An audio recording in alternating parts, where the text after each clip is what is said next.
Coucou puces, my loves, Marhaba, habibetey. I just finished filming the most random, rambly June favorites. I think that video might go up before this one. Let me know if you watched it and you enjoyed my rambles. Oh, I love filming when I'm in a weird, giddy mood. Makes for some fun afternoons. Anyways, that is not why we're here today, not to rehash that 20-minute video. It's a 20-minute video and I spent like 12 minutes of them talking about the show I'm obsessed with. Anyways, I'm kind of just giggling at my ridiculousness, or I'm just giggling because I'm tired and hungry. Focus, Sarah. I am like the dog and up. I can't keep it together today. I think this always happens to me before I film serious videos, because my body's like, no, don't take it too seriously. You're gonna get just weird and emotional. Be giddy and weird. That's better. Oh, anyways, so I wanted to talk. We haven't had like a health chat recently, and I kind of wanted to talk about something that's been on my mind for the last little while, and I think I'm gonna call this video body gains, because that's kind of what I want to talk about. For those of you that haven't been here through like the whole progression of this health journey situation, I graduated, I finished my master's in, it's been 2 years now. Yeah, 2 years. And I left school weighing 250 pounds, and I had what they call, horribly, I don't know why they call it this. It has like a long medical title, but like the short title is pseudotumor. Never put the word tumor in a diagnosis unless you actually have a tumor, because why would you do that to people? Anyway, so it just meant that there was elevated pressure in my spinal fluid, and it was pushing on the back of my eyes, and if we didn't do something about it, it could affect my eyesight. And it was also giving me really painful migraines almost every single day. So one of the things that contributes to that is weight gain, and I had gained about 45 pounds in the year when I was away. So I set out on this journey in which I had to lose the weight to get healthy. But my other problem was that I have had really horrible associations with weight loss and with body image my whole life. I've been dieting since I was 12, and my weight's been all over the spectrum. And it always takes me to like a really vulnerable place when I focus on weight loss. But it was hard because I had to focus on the weight loss to get healthy, but I also kind of wanted to make it about a lifestyle change.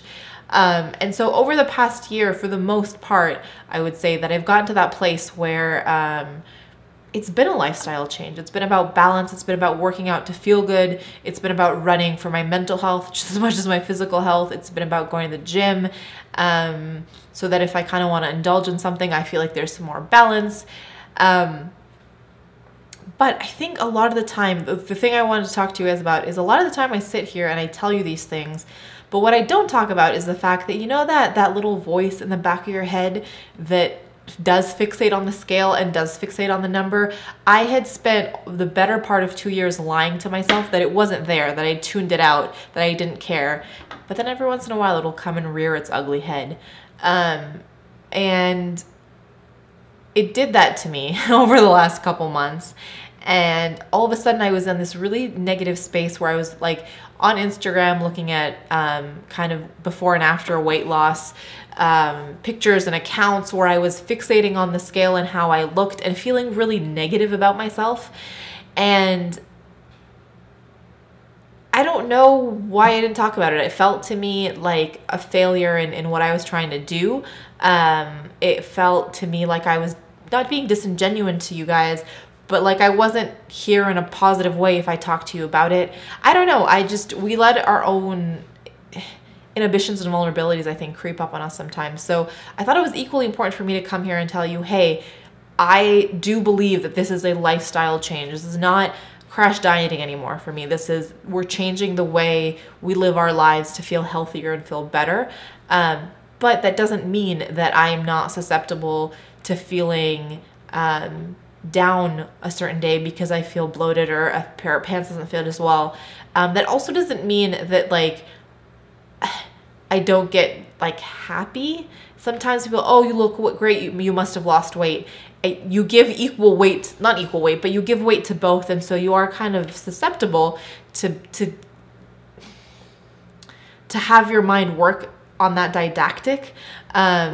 So I don't have any answer on where I'm gonna be or how I'm gonna adjust or what have you. I think to me it's more an acknowledgement of, hey, this is something you're susceptible to, but let's focus, Freudian slip maybe.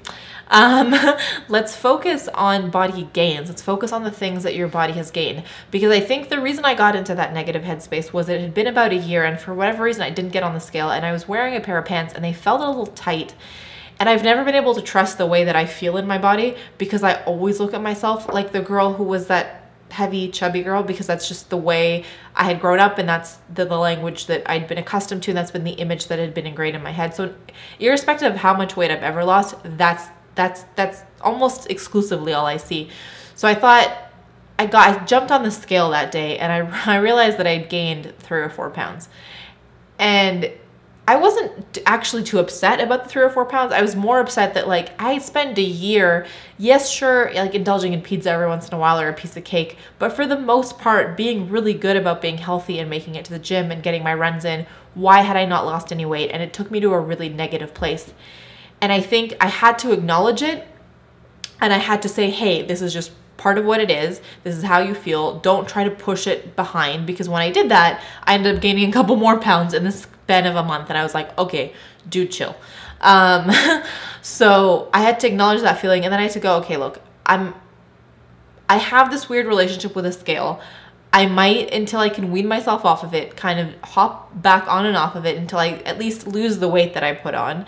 And then just, like, stop. Focus on feeling healthy. Focus on gains, right? Being able to run longer and feel stronger. And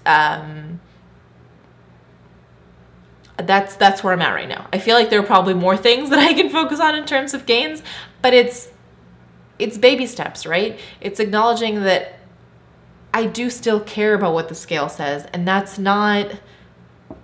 It's not something to be ashamed of, because if I am ashamed of it, then I let it consume me, right? So if I put it out there and I stand in front of it, then I go, I do care. Every once in a while, I'm going to weigh myself, and I'm going to look at that number and go, okay, this number is higher, the same, or lower. Fine. Let's use that as one barometer. How is your running? How's your training? How is your energy levels, right? Like if I make it become, I tried, I guess what I'm trying to say is I tried for about 2 years to say I didn't care at all. And that didn't work. So instead of I don't care at all not working, and it's the only thing I care about and that being crippling, why don't we meet somewhere in the middle? Why don't we make it become a thing that's just one factor in our health journey? Does that make sense? Someone please tell me that makes sense. And so, yeah, if we're a little bit heavier 1 month or a little bit lighter 1 month, that's not our only determining factor. There are a variety of things that affect how we feel about ourselves, where I'm at. I'm a goal person, so where I'm at in terms of my goals and that kind of a thing. So I'm trying really hard not to have an end number that I arbitrarily put in my mind be my biggest priority, but I think in making it a part of the list, at least a part of the checklist, then I have the power. I don't give it all the power.